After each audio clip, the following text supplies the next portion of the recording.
Halo teman-teman semua, kembali lagi bersama saya Fede Fernando. Dan pada video kali ini kita akan masuk untuk pembahasan materi ketiga dari mata kuliah akuntansi lanjutan 2 tentang Consolidated Financial Statement After Acquisition. Oke, sebelumnya untuk perbedaan materi ini dan materi pertemuan minggu lalu adalah, kalau misalkan materi pertemuan minggu lalu itu kita langsung buat laporan konsolidasi pada saat terjadi akuisisi. Sedangkan untuk materi ini bedanya, kita akan mencoba membuat laporan konsolidasi setelah 1 tahun berjalan, teman-teman, seperti itu. Oke, untuk pengertian laporan konsolidasi sendiri berdasarkan PSAK 65, yaitu merupakan suatu laporan keuangan ya kelompok usaha yang di dalamnya itu ada aset, liabilitas, ekuitas, penghasilan, beban, dan arus kas entitas induk dan entitas anak. Di mana laporan ini bakal menyajikan entitas induk dan entitas anak itu seperti suatu entitas ekonomi tunggal, teman-teman, seperti itu. Maksud dari kata kelompok usaha di sini adalah ada induk dan beberapa anak, teman-teman, seperti itu. Kemudian, laporan keuangan konsolidasi ini disusun bertujuan untuk melihat pengaruh dari earnings subsidiary terhadap entitas konsolidasi dan non-controlling interest. Jadi di dalam laporan keuangan konsolidasi ini, kita akan coba melihat dampak dari earnings yang dihasilkan oleh entitas anak atau subsidiary terhadap entitas induk serta yang namanya non-controlling interest, teman-teman. Kemudian untuk metode pencatatan investasi di materi ini, itu sebenarnya dipengaruhi oleh beberapa faktor, teman-teman. Yang pertama adalah besarnya investasi. Kedua, sejauh mana kontrol pengendalian investor terhadap investasi. Dan yang ketiga ada marketability dari investasi tersebut. Kemudian terdapat 3 level kontrol, teman-teman ya. 3 level kontrol dari entitas induk terhadap entitas anak. Yang pertama yaitu no significant influence ya. Nah, no significant influence ini biasanya terjadi jika investor itu memiliki pengendalian atas investinya itu kurang dari 20%. Dan ini udah kalian pelajarin di AD2 ya, teman-teman ya. Di AD2 sama Enter 2, di mana kalau misalkan kepemilikannya kurang dari 20%, maka teman-teman akan menggunakan metode cost untuk mencatat transaksinya. Kemudian level kedua adalah significant influence, di mana tingkat kepemilikan si investor itu sebesar 20-50% terhadap investinya. Dan untuk metode yang digunakan dalam tingkat level kontrol ini adalah metode equity, teman-teman. Lalu yang ketiga itu disebut sebagai effective control, di mana investor memiliki tingkat investasi pada investi sebesar lebih dari 50%. Dan untuk metodenya, kita akan menggunakan yang namanya Consolidated Financial Statement. Dan di dalam menyusun Consolidated Financial Statement After Acquisition ini sendiri, bakal menggunakan 2 metode, teman-teman, yaitu metode cost dan metode complete equity. Oke. Nah, berikut merupakan langkah-langkah membuat laporan konsolidasi. Dan ini pun kemarin sudah kita pelajari ya sebenarnya pada saat kita mempelajari materi Date of Acquisition. Di mana pertama-tama teman-teman akan mengeliminasi investment pada subsidiary. Lalu setelah investmentnya kita eliminasi, maka langkah berikutnya adalah kita akan membuat alokasi difference between implied value dan book value. Di mana nanti alokasi difference ini bakal kita hitung dalam yang namanya CAD schedule, dan CAD schedule pun sudah dibahas di pertemuan sebelumnya.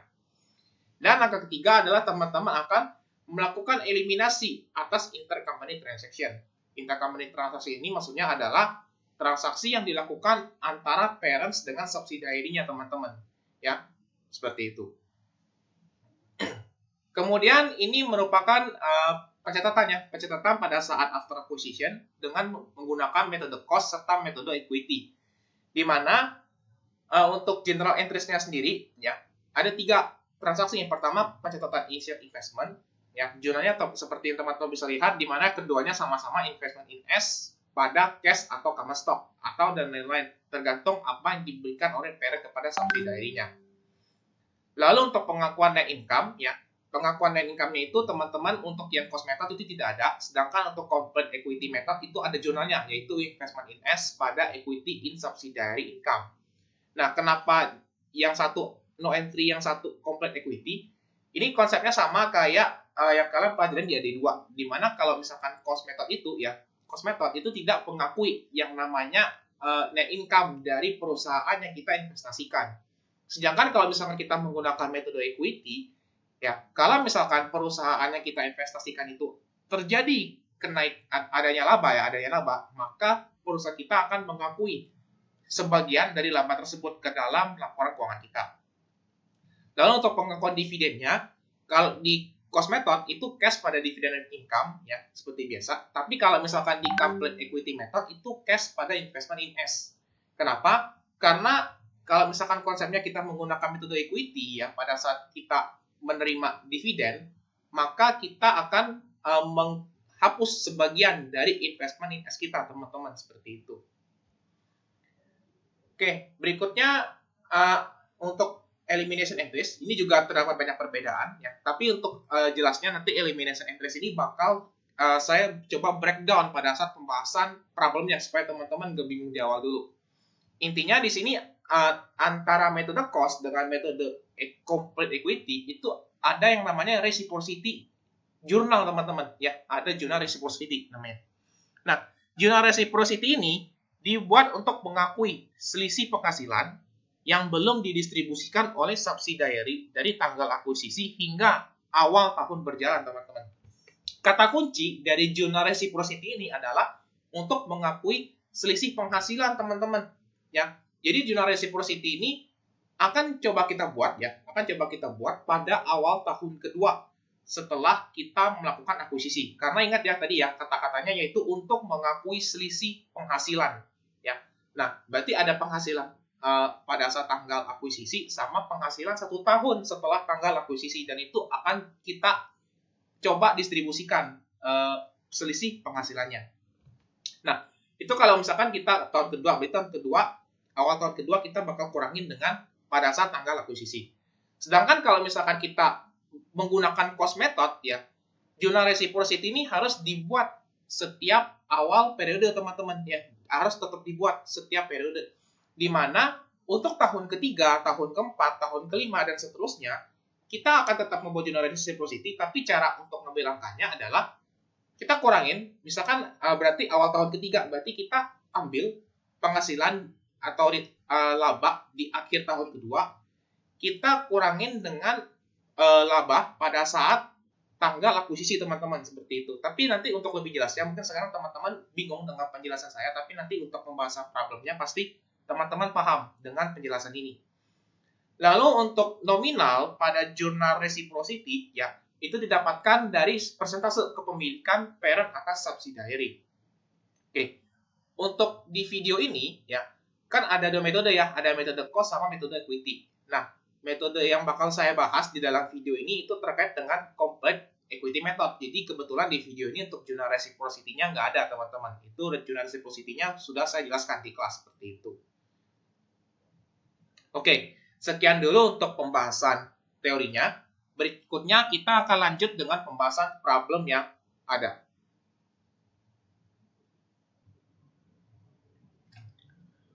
Oke teman-teman, sekarang kita akan lanjut dengan pembahasan problemnya. Di sini kita akan membahas problem 3 dari modul Lab Akuntansi Lanjutan 2. Nah, di sini pada tanggal 1 Januari, Tesako itu mengakuisisi Nesako. Berarti nanti Tesako bakal jadi parent dan Nesako bakal jadi subsidiary. Di mana akuisisi ini dilakukan dengan membeli saham biasa milik si Nesako sebanyak 375.000 lembar. Lalu atas penjualan saham ini, si Nesako terima uang tunai sebesar sekian-sekian dan saham biasa milik Tesako itu sebanyak 125.000 diterbitkan. Nah, nanti ini bakal digunakan sebagai keterangan untuk initial investment-nya. Lalu harga par serta harga pasar dari masing-masing saham di Tesako dijelaskan ya, yaitu sebesar $5 serta untuk harga pasarnya sebesar 7,5. Lalu harga par dari saham Nesako dijelaskan sebesar 2,5 per lembarnya. Nanti ini bakal dipakai ya untuk yang harga par milik si Nesa bakal dipakai pada saat kita ngitung persentase kepemilikannya. Lalu berdasarkan informasi yang diberikan oleh Nesako, ya diketahui bahwa Nesako memiliki modal sebagai berikut ya, ada common stock, OCC, dan RE-nya. Disajikan pula informasi tambahan ya. Yang pertama, selama tahun 2022 ya, si Tesako memberikan pinjaman kepada si Nesako. Nah, berarti nanti untuk yang poin pertama ini bakal kita buat jurnal eliminasinya karena ini termasuk intercompany transaction. Lalu untuk poin 2, jika terjadi selisih antara implied value dan book value, maka nanti bakal dialokasikan full ke goodwill. Berarti yang poin kedua ini bakal kita pakai pada saat kita membuat CAD schedule. Lalu poin ketiga, Tesako dan Nesako membagikan dividen dengan jumlah yang sama setiap tahunnya. Artinya kalau misalkan tahun ini Nesako bagikan sekian, Nesako bakal bagi begitu pula seterusnya, nominalnya tetap. Kemudian berikut disajikan neraca saldonya, di mana ada cash dan kawan-kawan. Ya, ini bakal kita pakai pada saat menyusun working paper-nya. Dan teman-teman diminta untuk membuat seluruh jurnal, ya, baik pada saat akuisisi sampai termasuk juga jurnal untuk eliminasinya. Dan teman-teman diminta pula untuk membuat yang namanya consolidated statement work paper. Ya, oke. Sekarang kita akan mulai langsung saja untuk pembahasan general entries-nya. Pertama-tama kita bakal catat yang namanya initial investment atau investasi awalnya, di mana parent-nya di sini adalah Tesako, ya, karena dia yang membeli atau pengakuisisi, sedangkan Nesako bakal menjadi yang namanya subsidiary. Oke, untuk mencari berapa persentase kepemilikan si Tesako atas Nesako, maka teman-teman perlu melihat keterangan keterangan modal milik si Nesakonya. Di mana Nesako dia bilang memiliki modal sebagai berikut. Di mana untuk common stock-nya sebesar 1.250.000, dan ini bakal kita pakai untuk menghitung yang namanya outstanding share. Oke. Untuk outstanding share-nya sendiri rumusnya adalah, ya, teman-teman silahkan bagi nilai common stock-nya, di mana 1.250.000 kita akan bagi dengan par-nya, ya. Kita akan bagi dengan par milik si Nesako.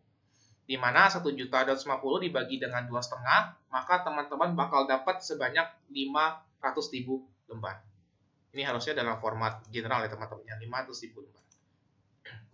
Kemudian, untuk menghitung persentase kepemilikannya, berarti teman-teman langsung kalikan aja nih. Ya, tadi kan di awal dia bilang si Tesa yang merupakan parent akuisisi dengan beli sebanyak 375.000 lembar, berarti 375 kita akan bagi dengan banyaknya outstanding share, yaitu sebanyak 500.000. Maka dapatlah kepemilikan Tesa atas si Nesa sebesar 75%. Lanjut. Oke, setelah kita tahu siapa parent, siapa subsidiary, dan berapa persen kepemilikannya, maka kita mulai buat jurnal untuk initial investment-nya. Di mana di sebelah debit pasti ada akun investment in S karena ada transaksi akuisisi. Kemudian di sebelah kreditnya itu terkait dengan apa aja yang kita kasih ke si subsidiary-nya. Yang pertama ada cash, ya. Teman-teman bisa lihat keterangan di sini di mana Nesako menerima uang tunai. Berarti ada nilai cash. Nilai cash-nya sebesar 1.612.500. Kemudian ada saham yang diterbitkan, ya. Saham PESA yang diterbitkan kemudian dikasih ke Nesako, maka ada common stock di sisi kredit. Lalu untuk nilainya, teman-teman lihat. Di sini common stock-nya kan dia bilang terbitin sebanyak 125.000 lembar. Di mana harga pasar dan harga par dari si Tesa, di mana harga parnya kan sebesar 5. Sedangkan harga pasarnya sebesar 7,5. Berarti di sini bakal timbul yang namanya share premium, atau kalau di advance itu disebutnya sebagai other contributed capital. Nah, untuk nilainya gimana? Untuk nilainya berarti teman-teman masukin common stock berarti 125.000 dikali dengan harga parnya sebesar 5 lembar. Kemudian untuk yang other contributed capital atau OCC-nya berarti teman-teman kalikan di mana 7,5 yang merupakan harga pasar kita kurangin dengan 5, kemudian kita kalikan dengan 125.000. Maka dapat nilai OCC-nya adalah sebesar 312.500. Baru teman-teman jumlahin sehingga nilai investment in S-nya adalah sebesar 2.550.000. Ini jurnal untuk initial investment. Kemudian jurnal kedua setelah membuat pencatatan investasi adalah teman-teman akan membuat jurnal penerimaan dividen. Oh ya, untuk di video ini ya kita hanya bahas untuk metode complete equity, teman-teman, ya. Jadi kita hanya bahas ya metode kedua atau complete equity method. Ya, untuk cost method itu sudah saya jelaskan di kelas tadi. Oke, dalam metode complete equity method teman-teman ya, nanti bakal ada jurnal penerimaan dividen serta jurnal pengakuan net income ya, jurnal pengakuan net income. Nah, kita bahas dulu untuk jurnal penerimaan dividen dari si subsidiary-nya. Di mana untuk dividen dikasih tahu di soal bahwa si TESA dan si NESA ini ya membagikan dividen dengan jumlah yang sama setiap tahunnya. Teman-teman langsung masuk, langsung lirik akun dividen declared ya. Langsung lirik akun dividen declared. Di mana dividen declared ya, di sini kan konteksnya adalah kita pengen mencatat penerimaan dividen dari si NESA, makanya yang kita perhatikan si NESA-nya teman-teman. Nah, untuk jurnalnya gimana? Untuk jurnalnya adalah teman-teman silakan masukin cash pada investment in S. Ya. Ini kalau jurnal untuk metode complete equity. Kalau misalkan metode cost itu cash pada dividen revenue ya. Jadi beda di kreditnya doang. Untuk nilainya gimana? Untuk nilainya, nah ini kita langsung pakai persentasenya. Dimana kan persentase dividen yang diterima oleh parent itu sebesar kepemilikannya. Berarti 75% bakal kita kalikan dengan 360.000 sesuai dengan nilai dividen declared-nya si NESACO. Maka dapat nilainya adalah sebesar 270.000. Ya.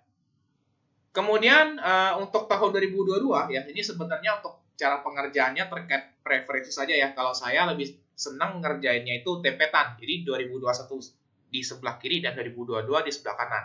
Ya, jadi supaya saya langsung aja ngerjain untuk jurnalnya.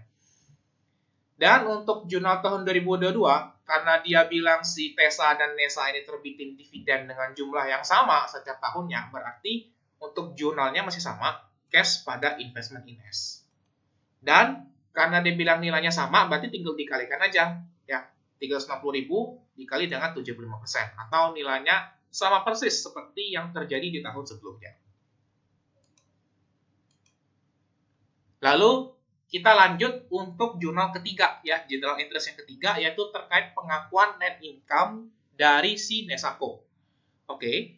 Nah, teman-teman, untuk pengakuan net income ini hanya ada di complete equity method saja, teman-teman. Di mana untuk jurnalnya sendiri adalah teman-teman langsung masukin investment in S di sebelah debit dan equity in subsidiary income di sebelah kreditnya. Oke. Ini ibaratnya itu kita kalau misalkan si subsidiary kita itu untung, kita bakal menambah nilai investasi kita ya teman-temannya, karena ada sebagian proporsi laba yang berhak kita akui di dalam pelaporan kita. Makanya kita bikin jurnal investment in S pada equity in subsidiary income. Ya. Untuk nilainya gimana? Untuk nilainya ya, di sini dia tidak distatetkan secara langsung ya teman-teman yang berapa net income milik si NESACO untuk tahun 2021. Tapi teman-teman perlu cari lagi ya nilainya. Caranya seperti ini. Untuk hitungannya, teman-teman silakan masukin formatnya. Beginning RE ya, beginning RE, net income, dividend declared dan ending RE. Nah, cara masukin nilai di format ini gimana teman-teman? Untuk beginning RE-nya ya, teman-teman ambil dari keterangan yang ada di soal, di mana pada saat awal tahun 2021 ya, tadi kan dia bilang awal tahun 2021 dia akuisisi nih. Maka kita masukin keterangan beginning RE 2021. Nilai beginning RE di tahun 2021 itu adalah sebesar 1.300.000 teman-teman. Berarti kita masukin beginning RE-nya adalah sebesar 1,3 juta. Kemudian yang perlu kita cari itu sebenarnya net income ya teman-teman ya. Jadi net income ini pasti kosong dulu ya, pasti kosong untuk di formatnya. Kemudian kita lanjut untuk dividen declared-nya. Dividen declared-nya ini dari si NESACO itu sebesar 360.000. Berarti kita masukin 360. Dan untuk ending RE ya, ending RE ini berarti keterangannya adalah RE di akhir tahun 2021. Nah, untuk RE di akhir tahun 2021 itu teman-teman lihat dari trial balance-nya, di mana RE milik si NESACO yaitu sebesar 1.500.000 teman-teman. Nah, ini yang bakal teman-teman masukin di format ini. Berarti ending RE-nya adalah sebesar 1.500.000. Nah, untuk mencari net income-nya, berarti silahkan teman-teman selisihkan aja nih. Berarti 1.500.000 kita tambahin dengan 360.000, kemudian kita kurangin dengan 1.300.000. Sehingga dapat nilainya adalah sebesar 560.000 untuk net income dari si Nesako per tahun 2021. Oke. Nah, sekarang berapa yang kita masukkan ke dalam nilai jurnalnya? Yang kita masukkan dalam nilai jurnalnya adalah berarti 560.000 ini ya, 560.000 bakal kita kalikan dengan 75%, teman-teman. Ya, 560 kita kali dengan 75%. Sehingga dapat nilai proporsi net income yang berhak diakui oleh si parent adalah sebesar 420.000 untuk tahun 2021. Oke, sekarang kita langsung geser untuk general entries di tahun 2022 ya. Nah, untuk di tahun 2022 ya, dia beda lagi teman-teman taktiknya, di mana di sini dia bilang bahwa dia cuma memberikan keterangan akun-akun apa saja yang ada di trial balance per akhir tahun 2022. Untuk jurnalnya sebenarnya masih sama, berarti investment in S pada equity in subsidiary income. Hanya saja untuk hitungannya, karena di sini yang disajikan itu berupa akun-akun di trial balance untuk akhir tahun 2022, maka teman-teman lihatnya itu per dari sales teman-teman ya, dari sales dikurangin dengan COGS dan kawan-kawan. Jadi formatnya kurang lebih seperti ini. Oke. Ini karena untuk yang di tahun kedua ya, kita kan nggak tahu ya berapa pergeseran RE-nya ya, karena data untuk tahun 2023-nya belum ada. Maka teman-teman lihat dari akun yang ada di trial balance-nya, dari akun laba rugi seperti sales, kemudian COGS, operating expense, dan teman-teman. Oke, teman-teman langsung fokus untuk akun pertama, yaitu sales revenue. Ya, sales revenue di sini nilainya adalah sebesar 955.000. Maka teman-teman masukin 955.000. Lalu untuk COGS-nya sebesar 337.000. Maka teman-teman masukin 337.000. Lalu untuk operating expense nilainya sebesar 33.000. Kemudian untuk interest revenue di bawah nilainya sebesar 52.500. Kemudian untuk other income itu nilainya sebesar 75.000 ya, 75.000. Kemudian ada interest expense. Untuk interest expense itu nilainya sebesar 12.500. Dan dari nilai-nilai inilah teman-teman bisa dapetin berapa nilai net income per tahun 2022.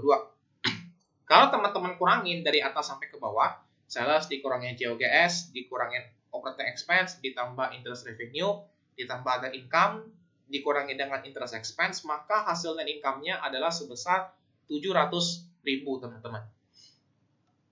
Nah, 700.000 ini nggak bisa teman-teman akuin seluruhnya. Kenapa? Karena si TESA ini hanya memiliki Nesako sebesar 75%. Makanya, teman-teman kaliin lagi, 75% dikali dengan 700.000. Maka, dapat nilai untuk pengakuan net income per tahun 2022 adalah sebesar 525.000. Oke, ini untuk jurnal biasanya atau jurnal umumnya. Sekarang kita akan masuk ke elimination entries-nya. Oke, untuk elimination entries ini bakal saya gedein dulu ya. Untuk elimination entries, kita pertama-tama akan buat jurnal tentang kita bakal mengeliminasi jurnal tentang pengakuan dividen. Jurnal pengakuan dividen atau penerimaan dividen itu cash pada investment in S. Maka jurnal untuk mengeliminasi si pengakuan dividen ini adalah investment in S pada dividen declare, teman-teman. Ya. Nah, untuk nilainya teman-teman tinggal masukin nih. Untuk di tahun 2021 nilainya adalah sebesar 270.000. Kemudian untuk di tahun 2022 jurnalnya masih sama, teman-teman, tinggal dibalik aja, berarti investment in S pada dividen declare. Untuk nilainya sebesar 270.000 juga. Kemudian kita lanjut untuk jurnal eliminasi kedua, di mana kita bakal mengeliminasi pengakuan net income. Ya, kita bakal mengeliminasi pengakuan net income. Nah, untuk jurnalnya berarti jurnal yang investment in S pada equity in subsidiary income kita balik. Berarti equity in subsidiary income di debit dan investment in S di kredit. Untuk nilainya langsung dikopas di tahun 2021, tinggal diambil aja dari yang di atas, nilainya sebesar 420.000. Dan untuk jurnal di tahun kedua masih sama juga, equity in subsidiary income pada investment in S nilainya sebesar 525.000. Lanjut, berikutnya kita bakal mengeliminasi investment. Tapi sebelum kita membuat yang namanya jurnal eliminasi atas investment, kita perlu buat dulu yang namanya CAD schedule, teman-teman. Ya, di mana CAD schedule ini sendiri dibuat untuk pada saat kita melakukan akuisisi atau pada saat date of acquisition. Oke. Nah, untuk nilai implied value-nya di sini teman-teman ambil dari transaksi yang di awal tadi, di mana total barang yang dikeluarkan, ya, total nilai yang dikeluarkan oleh si parent adalah sebesar 2.550.000. Maka teman-teman masukin untuk implied value-nya adalah sebesar 2.550.000. Oke, sekarang parent membeli si Nesako untuk kepemilikan sebesar 75%. Berarti 100%-nya adalah teman-teman tinggal bagi aja nih.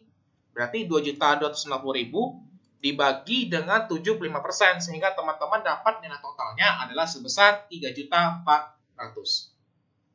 Dan untuk nilai NCI-nya, berarti tinggal diselisihin, total dikurangi dengan parents-nya, sehingga dapat nilai sebesar 850.000. Sekarang kita masukin untuk nilai common stock dan kawan-kawan, ya, untuk book value of equity-nya. Teman-teman tinggal lihat yang ada di trial balance-nya si Nesako, ya, si Nesako. Di mana untuk common stock-nya sebesar 1.250.000. Oke. Kemudian untuk ada contributed capital-nya, ya. Ngambilnya dari sini ya teman-teman ya. Ngambilnya dari yang keterangan di atas. Di mana untuk common stock-nya itu sebesar 1.250.000. Kemudian untuk nilai OCC-nya itu sebesar 660.000. Dan untuk nilai return earnings-nya adalah sebesar 1.300.000. Jangan lupa untuk proporsi D parents dengan proporsi di NCI-nya juga dikalikan, teman-teman. Di mana untuk common stock-nya berarti 1.250 dikali 75% dan seterusnya. Tinggal diikutin aja formatnya. Dan untuk NCI berarti 1.250.000 dikali dengan 25%, sehingga hasilnya adalah sebesar berikut. Oke. Sekarang kita coba jumlahin dulu total book value of equity-nya. Tinggal di sum aja, ya, sehingga dapat nilainya adalah sebesar 3.240.000 untuk total book value of equity-nya. Sekarang kita keluarin duit sebanyak 3.400.000 buat dapetin barang seharga 3.240.000, teman-teman.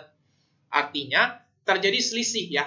Ingat ya, setelah materi date of acquisition kita nggak boleh langsung bilang goodwill kok atau gain kok, tapi kita nitip dulu ke akun yang namanya difference between IV dan BV atau implied value dan book value. Kita nitip dulu di akun difference. Nah, maka timbul difference sebesar 160.000. Nah, 160.000 ini untuk alokasinya teman-teman baca poin kedua di soalnya, di mana jika terjadi selisih antara IV dan BV, maka akan dialokasikan ke goodwill saja. Ya, dia nggak bilang untuk aset lainnya dan segala macam. Berarti teman-teman langsung tembak semua difference-nya itu ke goodwill, teman-teman. Maka masukin untuk nilai goodwill-nya adalah sebesar 160.000. Dan setelah kita hitung, maka balance-nya bakal jadi 0. Karena semua difference-nya tadi sesuai dengan keterangan soalnya, semuanya dihajar ke goodwill. Makanya kita masukin goodwill sebesar 160.000. Oke, untuk yang CAD schedule sudah selesai, maka kita bisa lanjut lagi untuk eliminasi investmentnya. Jurnalnya, berarti teman-teman masukin ya, akun-akun modal di sebelah debit, maka akun-akun modal seperti common stock, kemudian OCC, dan RE itu langsung dieliminasi. Lalu, karena di sini muncul difference, dan difference-nya itu ibaratnya rugi ya teman-teman, kita beli barang dengan harga yang lebih kecil, maka difference-nya kita taruh di sisi debit. Kemudian jangan lupa kita masukin akun investment in S beserta dengan NCI di sisi kreditnya. Untuk nilainya gimana? Untuk nilainya berarti yang common stock tinggal ambil dari CD schedule ya. Berarti common stocknya sebesar 1.250.000, OCC-nya sebesar 690.000, return earnings-nya adalah sebesar 1.300.000, difference-nya adalah sebesar 150.000, investment in S-nya sebesar 2.550.000, dan NCI-nya sebesar 850.000. Lalu jangan lupa difference-nya dialokasikan semuanya ke goodwill, berarti muncul akun goodwill ya pada difference between EV dan BV. Nilainya juga sama sebesar 160.000 sesuai dengan nilai difference-nya. Lanjut untuk tahun kedua. Nah, untuk tahun kedua atau tahun 2022, jurnalnya sebenarnya masih sama teman-temannya. Jurnalnya sama persis, di mana kita bakal masukin common stock, OCC, RE, dan difference-nya di sebelah debit, dan investment in S, serta controlling interest-nya di sisi kredit. Hanya saja yang membedakan, teman-teman lihat lagi struktur modal si subsidiary atau si Nesako per tahun kedua, di mana untuk common stock ya, common stock-nya si Nesako itu kebetulan masih sama sebesar 1.250.000. Lalu untuk OCC-nya sebesar masih sama 690.000. Dan untuk RE-nya nih, nah RE-nya berubah sebesar 1.500.000.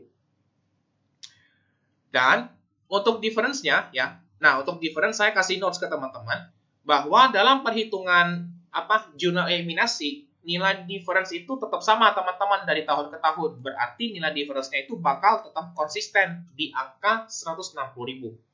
Ya, jadi teman-teman nggak usah pusing-pusingin lagi nih kalau misalkan udah dapat satu nilai difference, ya udah, berarti nilai difference itu bakal terus dibawa sampai ke periode-periode berikutnya. Maka nilai difference-nya sebesar 160.000. Nah, yang berubah itu ya teman-teman, karena si RE-nya ini tadi mengalami perubahan, maka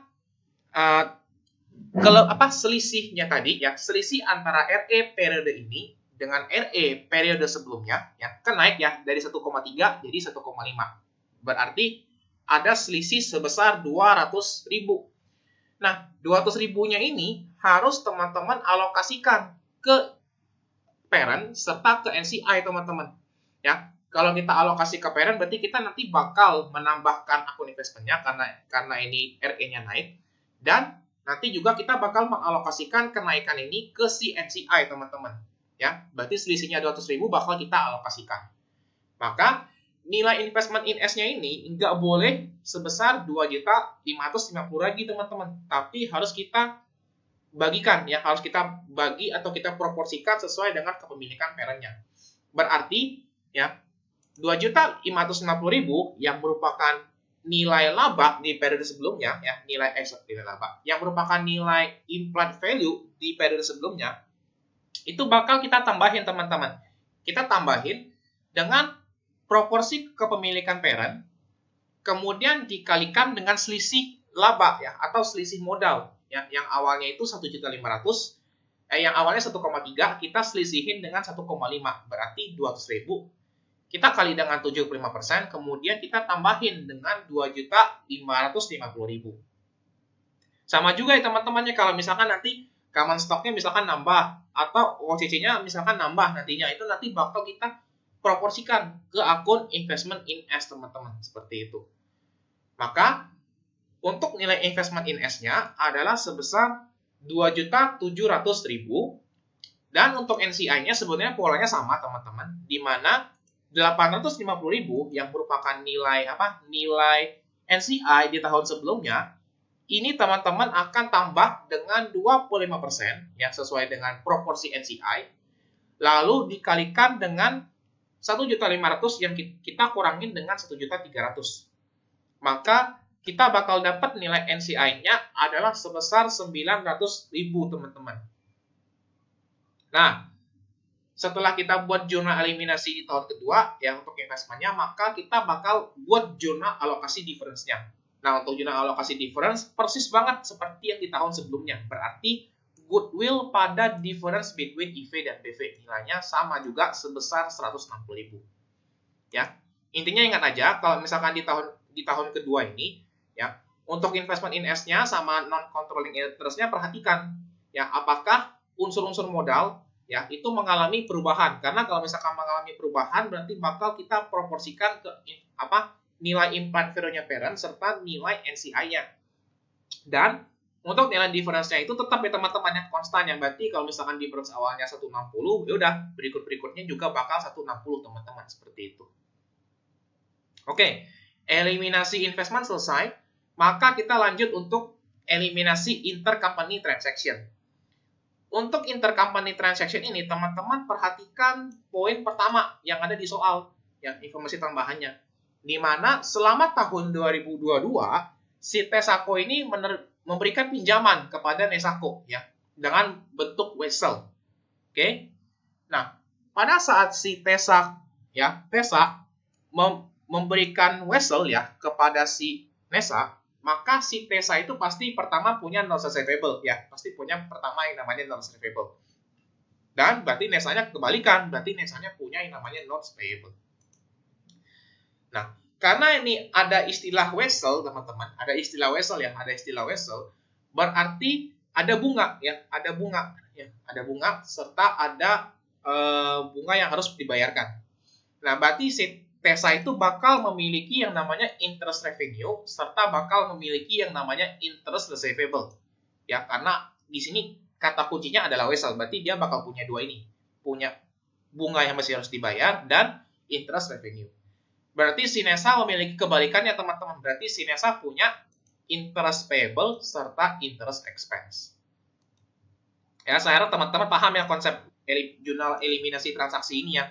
Di mana si parent dan si subsidiary itu bakal punya akun yang berseberangan teman-teman. Di mana kalau yang satu punya revenue, yang satu punya expense. Kalau misalkan yang satu punya receivable, yang satu lagi punya payable teman-teman gitu. Lanjut.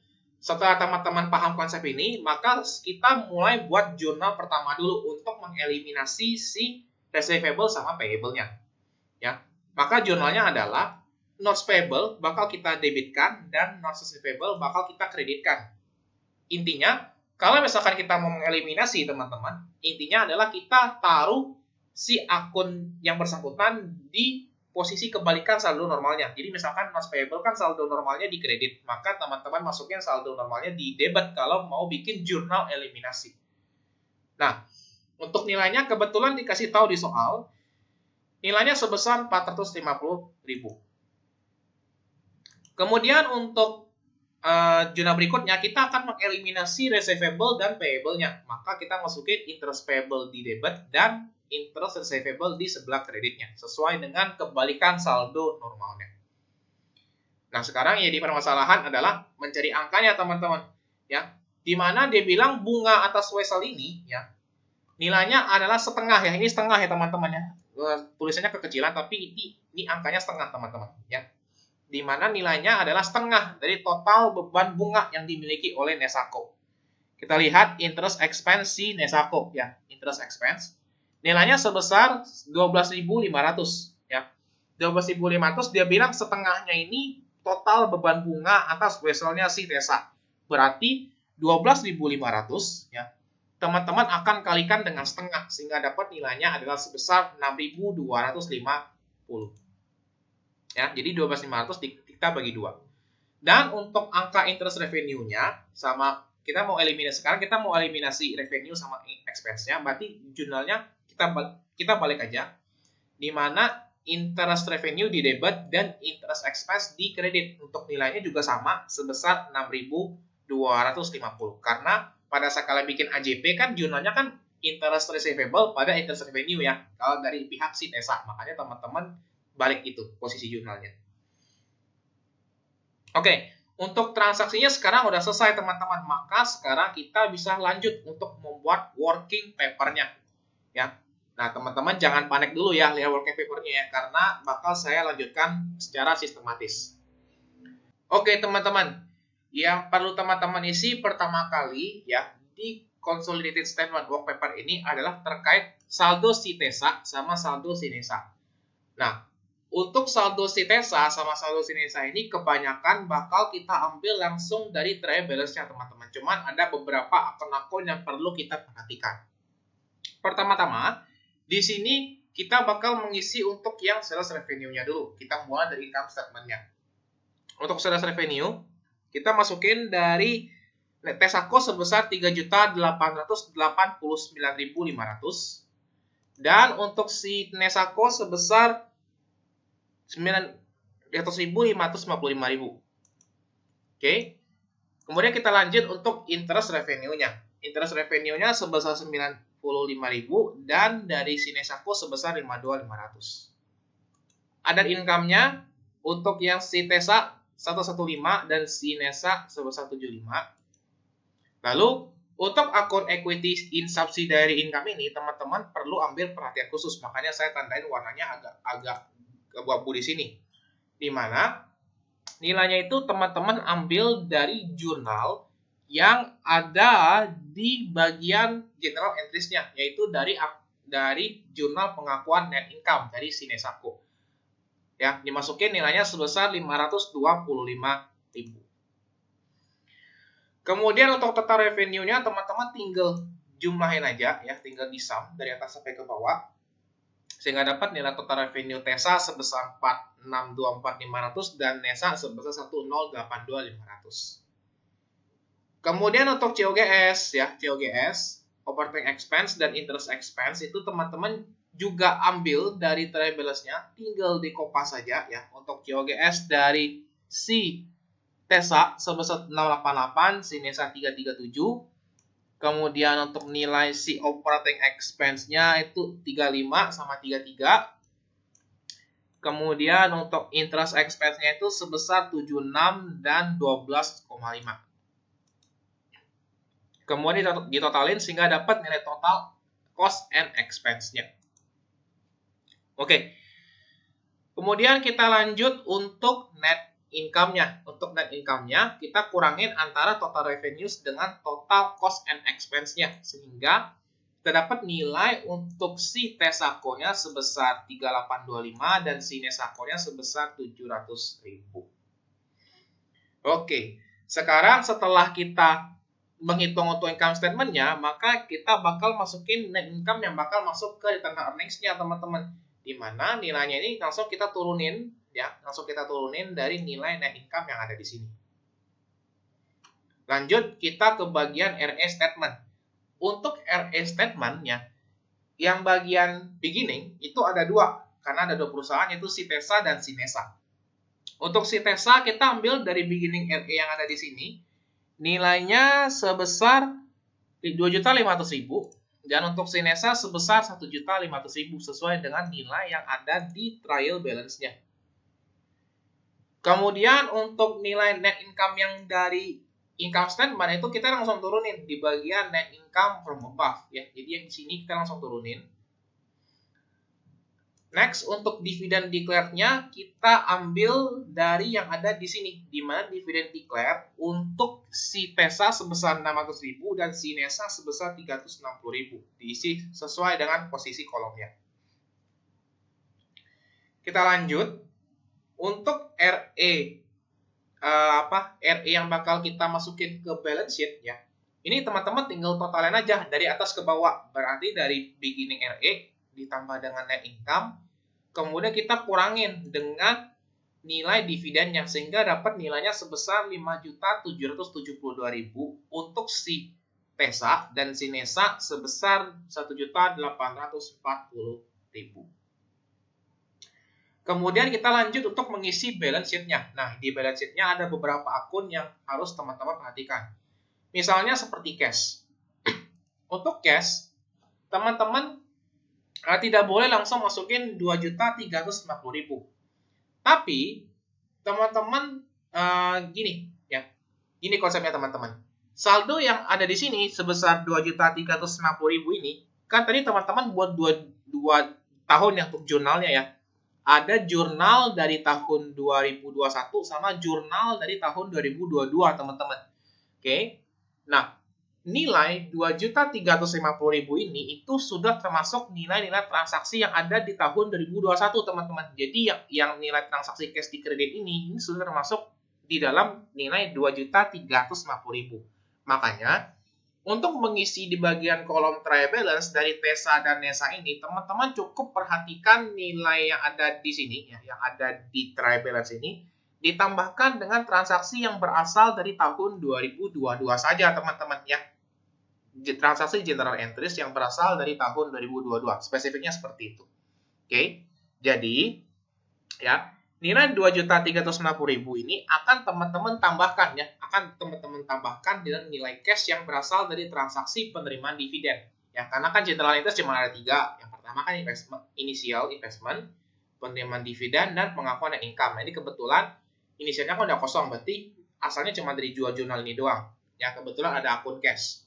Ya. Nah, akun cash maka teman-teman masukin di sini nilainya sebesar 2.350.000 ditambah dengan nilai transaksi 270.000 sesuai dengan yang ada di transaksi penerimaan dividen.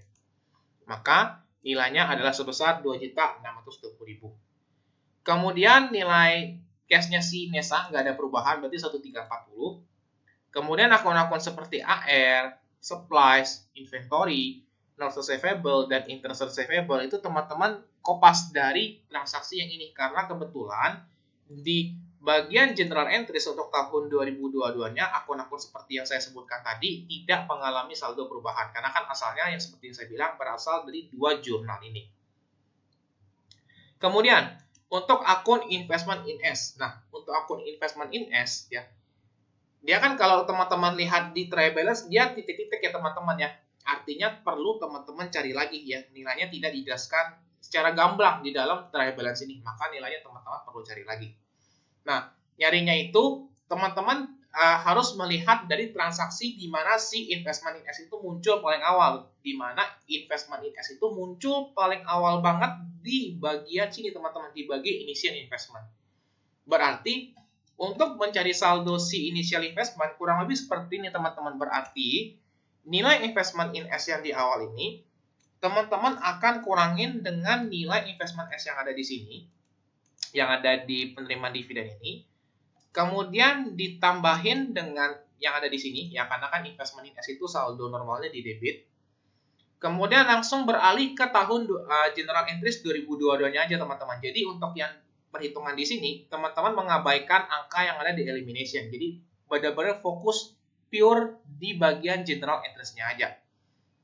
Kemudian kita kurangin dengan 270.000 ya, selama ada akun investment in S kita masuk transaksi dan kita tambahin 525.000.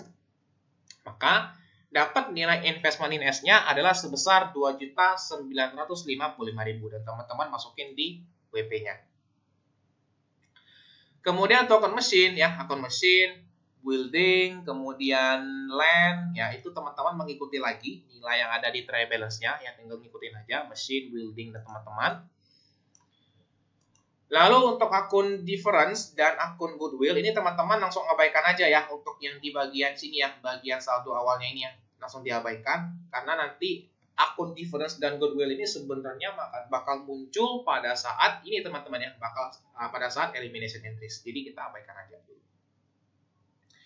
Lanjut kita totalin untuk asetnya dari atas ke bawah kita sum sehingga totalnya masing-masing untuk yang TESA itu 11.597.500 dan untuk si NESA sebesar 4.736.250. Oke, kita lanjut untuk bagian accounts payable-nya ya dan kawan-kawan. Untuk accounts payable dan kawan-kawan, ya sama juga aturannya. Teman-teman cukup mengikuti nilai yang ada di trial balance-nya. Ya, cukup diikutin aja. Di mana untuk accounts payable-nya itu sebesar 800.000 untuk si NESA, TESA dan NESA-nya 450 dan seterusnya. Ya. Untuk payable-nya tinggal mengikuti aja karena nggak ada nih di general interest-nya terkait dengan akun-akun ini. Kemudian untuk common stock-nya, untuk common stock itu teman-teman tinggal ambil yang ada di trial balance-nya juga. Kenapa?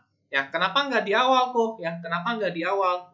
Karena kan kalau di pertemuan di date of acquisition kemarin, kalau misalkan ada akun common stock-nya dimasukin nih ke sini, harus diperhatikan. Nah, konsepnya sama kayak si case tadi teman-teman. Ya, nilai yang ada di trial balance ini ya, yang nilai 2350 kemudian kayak common stock sama OCC ini dianggap nilai-nilai ini sudah termasuk transaksi yang ada di tahun 2021. Jadi dianggapnya tahun 2021 ini nggak usah dilihat lagi teman-teman karena nilainya itu sudah tercakup di trial balance. Makanya teman-teman tidak perlu masukin lagi. Oke. Nah, maka nilai 3 juta yang untuk common stock dan nilai 122.500 untuk si OCC-nya langsung teman-teman masukin aja sesuai dengan keterangan di soal untuk si TESA-nya. Begitu pula untuk si NESA-nya tinggal dimasukin 1250 serta 690 gitu. Kemudian untuk return earnings-nya ya, return earnings-nya itu teman-teman langsung ambil dari yang above ya, yang dari RE-nya. Di mana RE untuk si TESA itu sebesar 5725 dan RE untuk si NESA sebesar 1840. Kelar? Ya, kalau udah kelar berarti sekarang kita totalin untuk total aset serta liability-nya. Setelah itu, kita bakal lanjut untuk mengisi bagian elimination entries-nya, teman-teman.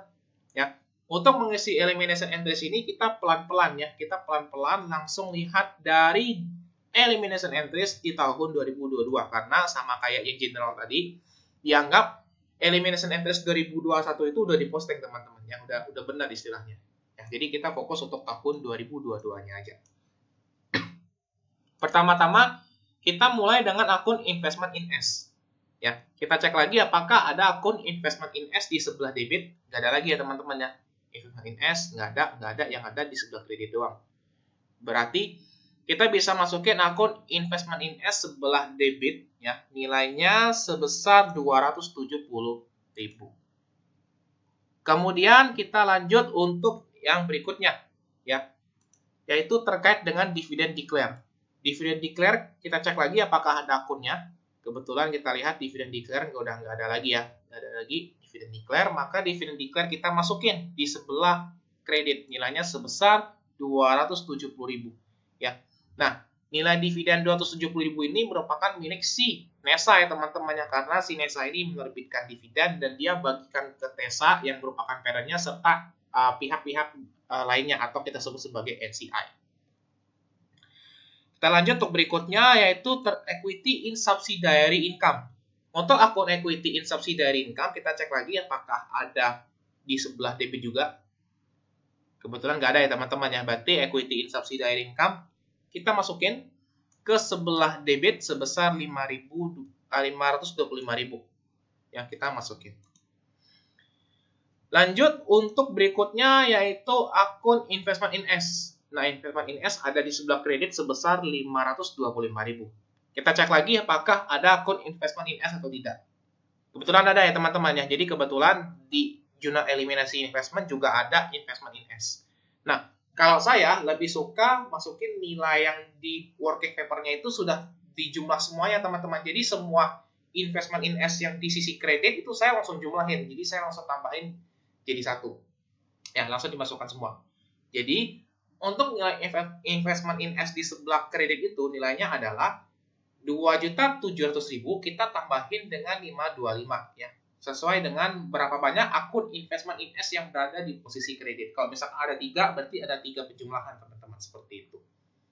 Oke, 525 tambah 2.700 maka dapat untuk akun investment in S-nya sebelah kredit sebesar 3.225. Lanjut, berikutnya untuk akun common stock ya. Common stock ada di sebelah debit sebesar 1.250. Berarti common stock di sebelah debit 1.250. Kemudian OCC ada di sebelah debit sebesar 690. Kita masukin OCC 690 di debit. Lanjut, kita masukin return earnings ya. Return earnings. Nah, return earnings sebesar 1,5. Nah, return earnings ini akan kita masukkan ke bagian sini ya teman-teman ya, bagian si Nesako. Kenapa? Karena yang sebenarnya kita mau eliminasi itu adalah RE-nya si subsidiary. Makanya kita masukin RE ya, RE-nya itu ada di bagian beginning ya, RE bagian beginning untuk si Nesako itu sebesar 1.500.000 di sebelah debit. Kemudian, berikutnya kita lanjut untuk difference between EV dan BV. Untuk difference between EV dan BV, ya, ada di sebelah debit, nilainya sebesar 160. Berarti kita masukin difference-nya 160 debit. Lanjut, kemudian akun EV ini sudah ada. Berarti kita sekarang lanjut ke non-controlling interest atau NCI. NCI berarti kita masukin, ya, NCI-nya kita masukin ke bagian sini, ya, bagian sini. Nilainya adalah sebesar 900.000, ya. Nilainya NCI sebesar kredit 900.000 kita masukkan ke sini. Kemudian kita lanjut, berikutnya adalah terkait dengan jurnal alokasi si goodwill-nya. Berarti untuk goodwill ada di sebelah debit sebesar 160.000, goodwill 160.000 debit, dan difference between EV dan BV 160.000 di sisi kredit. Kita lanjut untuk posting yang intercompany transaction-nya. Yang pertama terkait dengan notes payable, di mana notes payable ada di sebelah debit 450 dan notes receivable di sebelah kredit 450. Ya, kita masukin notes payable di sebelah debit sebesar 450 dan notes receivable di sebelah kredit 450. Lanjut, kita untuk interest kita akan masukin untuk interest payable dan interest revenue-nya. Interest payable dan receivable. Interest payable sebelah debit 6250 dan interest receivable sebelah kredit 6250. Kita masukin interest payable sebelah debit 6250 dan interest receivable itu di sebelah kredit sebesar 6250. Terakhir kita masukin interest revenue 6250 dan interest expense di sebelah kredit 6250. Berarti kita masukin di bagian income statement interest revenue-nya sebelah debit 6250 dan interest expense kredit 6250. Oke, kita udah selesai posting untuk yang dari elimination entries-nya. Sekarang kita bakal coba untuk masuk ke bagian penjumlahannya, ya, penjumlahan elimination entries-nya. Dimana untuk yang bagian income statement-nya ini teman-teman tinggal sama aja nih dari atas ke bawah, tinggal disama aja, sehingga dapat nilai total debitnya itu sebesar 531.250 dan untuk kreditnya sebesar 6.250. Oke, sekarang kita masuk untuk ke bagian kolom NCI-nya. Nah, teman-teman, untuk ke bagian kolom NCI-nya ini, ya, kan ini konsepnya, bahwa ada sebagian besar laba yang milik si parent dan sebagian besar lagi milik si NCI. Nah, ini kan yang kita akuin kan berarti kalau 700.000 kan berarti ada parent dan ada NCI-nya juga. Jadi harus kita pisahin, teman-teman. Makanya di kolom non-controlling interest ini, ya, untuk yang akun non-controlling interest in income itu teman-teman harus pisahin, ya, mulai dikeluarin nih berapa proporsi NCI-nya. Nah, proporsi NCI-nya di sini kan 25%, maka 25% kita akan kalikan dengan 700.000 sehingga dapat nilai NCI-nya sebesar 175.000 dan tinggal diturunkan aja. Oke, setelah sampai bagian sini, maka kita bisa lanjut untuk ke bagian consolidated balance-nya. Nah, untuk bagian consolidated balance di income statement, ya, untuk yang revenue, konsepnya seperti ini. Di mana income-nya si Tesa, jika bertemu dengan Nesa bakal ditambah. Ya, berarti Tesa ditambah Nesa, kemudian dikurangin dengan debit. Kenapa? Karena saldo normal dari si revenue ada di kredit. Ya, jadi kalau misalkan Tesa tambah Nesa kurang debit dan bakal kita tambahin dengan kreditnya. Jadi konsepnya kayak gitu. Berarti 388.500 ditambah dengan 955, maka hasilnya 484.500. Kemudian untuk interest revenue-nya berarti Tesa ya 95 tambah 52,5 kita kurangin dengan 6250. Maka hasilnya 141.250. Ada income kita tambahin. Dan untuk equity in subsidiary-nya berarti Tesa tambah Nesa dikurang dengan debitnya, berarti hasilnya adalah 0. Maka total revenue-nya tinggal dijumlahin aja, dapat nilainya sebesar 5.175.750. Kemudian untuk cost of goods sold-nya, berarti kita masukin nih nilainya, ya, berarti Tesa ditambah dengan Nesa, maka hasilnya adalah sebesar 1025. Operating expense juga sama. Lalu yang jadi catatan yang interest expense-nya, di mana Tesa ditambah dengan Nesa, Ini expense ya, ini expense berarti pada saat ketemu debit dia nambah, dan pada saat ketemu kredit dia kurang, berarti dikurangin dengan 6250. Maka hasilnya sebesar 82.750. Lalu untuk total cost and expense-nya tinggal ditambahin aja sehingga dapat total cost and expense-nya 1175750 untuk consolidated balance-nya. Maka nilai net income-nya kita tinggal kurangin nih antara revenue dengan total cost-nya sehingga dapat nilainya sebesar 4 juta. Nah, teman-teman, nilai net income 4 juta ini masih termasuk CNCI teman-teman ya. Jadi parent ditambah dengan total semua laba parent ditambah dengan semua laba subsidiary. Ini masih kasar hitungannya. Makanya harus kita keluarin dulu nih bagian laba untuk CNCI-nya. Makanya nilai 175.000 ini akan menjadi pengurang di bagian sini sehingga nilai net income yang bakal kita bawa ke laporan return earnings untuk consolidated balance-nya ini sebesar 3.825.000. Oke, nah berikutnya kita bakal lanjut untuk menyusun yang RA statement-nya, di mana untuk beginning RA konsepnya sama kayak equity ya teman-teman, berarti TESA ditambah dengan NESA dikurangin dengan debit. Kenapa? Karena saldo normal si equity itu ada di kredit teman-teman. Jadi kita langsung masukin di sini 2.500.000. Kemudian si NESA ya, TESA ditambah NESA dikurangin dengan debit, maka hasilnya adalah 0. Dan untuk net income from above-nya ini langsung teman-teman bawa dari yang saya stabilo warna biru ini. Ya, jadi yang 531 dan kawan-kawan ini langsung diturunin ke bagian net income from above. Oke. Kemudian berikutnya kita bakal coba lanjutin untuk dividen declared-nya. Di mana untuk dividen declared-nya di sini berarti TESA ditambah NESA ditambah dengan debit. Kenapa? Karena saldo normal dari dividen itu ada di sisi debit, ya. Maka nilai untuk yang TESA ini itu sama sebesar 600.000 ya, minus ya. Dividen itu selalu minus. Dan untuk dividen si NESA ya berarti kita coba masukin dulu untuk NCI-nya. Kenapa? Karena gini. Ada bagian laba ada bagian dividen si NESA yang didistribusikan ke para NCI teman-teman. Makanya di NCI ini harus kita isi juga, harus kita lengkapin juga. Sehingga nanti in the end saldo dividen si NESA ini bakal jadi 0, ya. Makanya kita masukin di sini nilai dividennya si NESA untuk NCI, berarti kita tinggal kurangin aja nih, berarti 360.000 kita kurangin dengan 270.000 sehingga dapat hasilnya adalah sebesar 90.000 teman-teman. Jangan lupa diminusin. Sehingga kita dapat nilai RA yang bakal kita masukin ke balance sheet itu prinsipnya juga sama ya. Dimana beginning ditambah dengan net income dikurangin dengan dividen. Tinggal diturunin aja ke bawah. Gitu. Oke.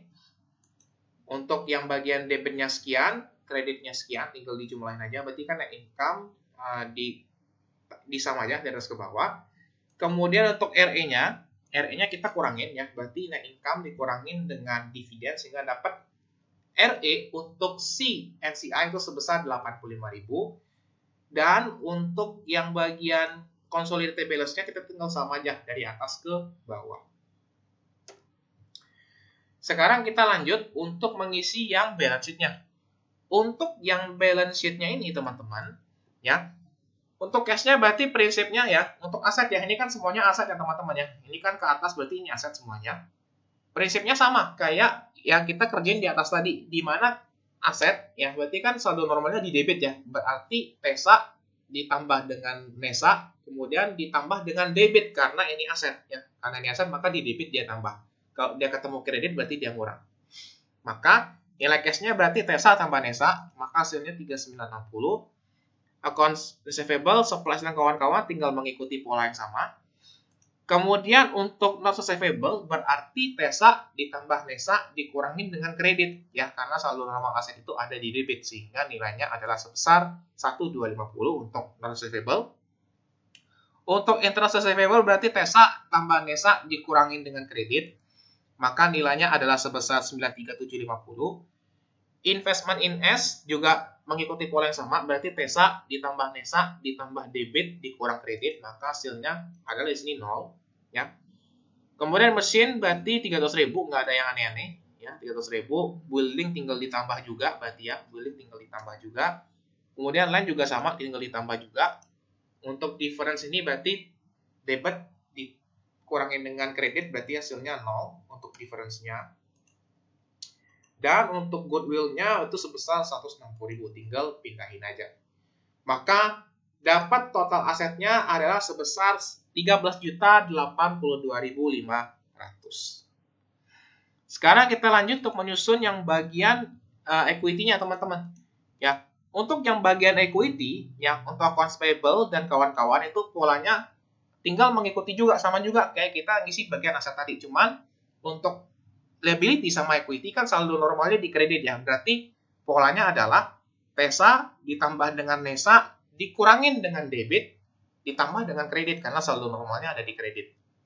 Maka untuk yang accounts payable berarti 800 tambah 450 jadi 1250. Untuk notes payable berarti TESA tambah NESA dikurangin dengan debit, dikurang dengan debit. Kemudian interest payable berarti NESA dikurangin dengan debit. Kemudian untuk common stock berarti TESA ditambah NESA dikurangin dengan debit, maka hasilnya balik ke 3 juta. OCC juga sama, polanya demikian juga. Dapat hasilnya 122.500.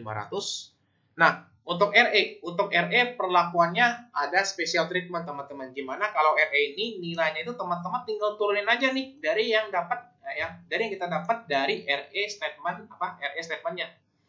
Jadi yang elimination entries bagian debit yang misalkan kayak 2031250 dan kawan-kawan itu tinggal teman-teman turunin saja, ya. Tinggal teman-teman turunin. Maka teman-teman bakal mendapatkan nilai RE untuk consolidated-nya itu tinggal diturunin lagi sebesar 5.725.000. Nah, sekarang tugas teman-teman adalah untuk cari nih berapa NCI awal dan berapa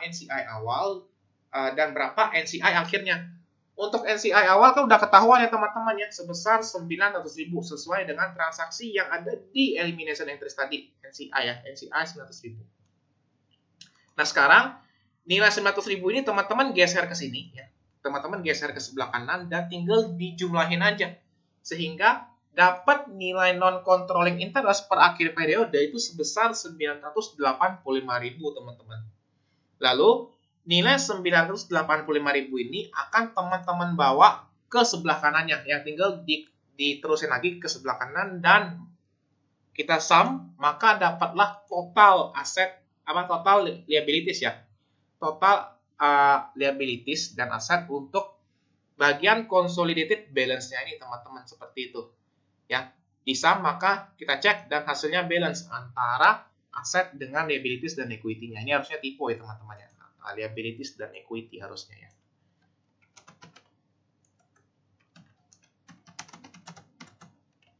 Oke, teman-teman, mungkin sekian dulu untuk pembahasan dari problem 3 ya, untuk materi debt of acquisition. Memang agak panjang ya untuk bagian consolidated statementnya.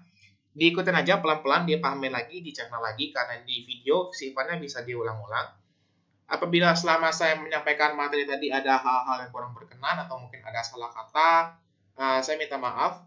Kita bakal ketemu lagi di video-video selanjutnya. Sekian dan bye-bye.